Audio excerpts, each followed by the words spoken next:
नमस्कार मित्रांनो, मी ईश्वर साळुंखे आपल्या सर्वांचं ईश्वर पॉझिटिव्ह सोल या यूट्यूब चॅनलमध्ये हार्दिक स्वागत करतो. तर आजचा आपलं ब्लॉगचं लोकेशन आहे सखी अंगण खावगल्ली आकुर्डी स्टेशन. आकुर्डी स्टेशनच्या बॅक साईडला ही खावगल्ली आहे आणि ही खावगल्ली D Y. Patil college of engineering Akurdi इथून फक्त अर्धा ते 1 किलोमीटर अंतरावर आहे. या खावगल्लीचे एक वैशिष्ट्य म्हणजे या ठिकाणी तुम्हाला प्रत्येक भागातील म्हणजे महाराष्ट्रातील प्रत्येक भागातील विविध डिशांच्या चव तुम्हाला एकाच छताखाली मिळतील. जसे की खानदेशची वरणबट्टी असो किंवा मग विदर्भाची काही पाटवड्यांची भाजी असो किंवा कोकणची फिशची भाजी असो, अशा प्रत्येक ठिकाणची जी खास पदार्थ आहे, मुंबईचा वडापाव असो, असे प्रत्येक ठिकाणची खास पदार्थांची चव तुम्हाला या एकाच खाऊगल्लीमध्ये घेता येईल. तर जसं मी आधी बोललो की या खावगल्लीपासून डी.वाय. पाटील कॉलेज फक्त अर्धा ते 1 किलोमीटर अंतरावर आहे. त्यामुळे या ठिकाणी संध्याकाळी विद्यार्थ्यांची खूप सारी गर्दी असते.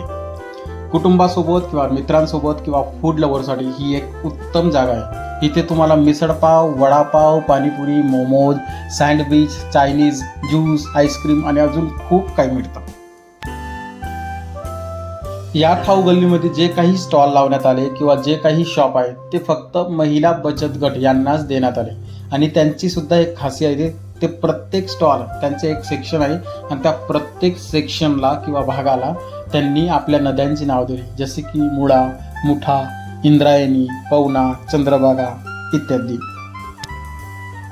जर तुम्हाला तुमच्या मित्रांसोबत मनसोक्त गप्पांचा आनंद घ्यायचा असेल आणि सोबत चहाचा एक घोट घ्यायचा असेल तर या ठिकाणी तुम्ही नक्की भेट द्या. कारण एक 10 रुपयाच्या चहामध्ये तुम्ही 10 तास निवांत गप्पा करू शकता आणि कोण बोलणार पण नाही. आणि कोण बोललं तर मला सांगा. जसं आधी सांगितल्याप्रमाणे की इथे प्रत्येक शॉप हे महिला बचत गट यांना देण्यात आले. प्रत्येक शॉपमध्ये तुम्हाला आपल्या महाराष्ट्रातील, भारतातील कर्तृत्ववान स्त्रियांचे फोटो फ्रेम पाहायला मिळतील.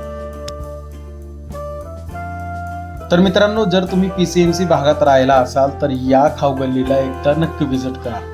तर तुम्हाला हा ब्लॉग कसा वाटला मला कमेंटमध्ये नक्की सांगा. आपल्या व्हिडिओला लाईक करा, शेअर करा आणि हो, आपल्या चॅनलला सबस्क्राईब करायला विसरू नका. पुन्हा भेटू एका नवीन व्हिडिओमध्ये. तोपर्यंत जय महाराष्ट्र.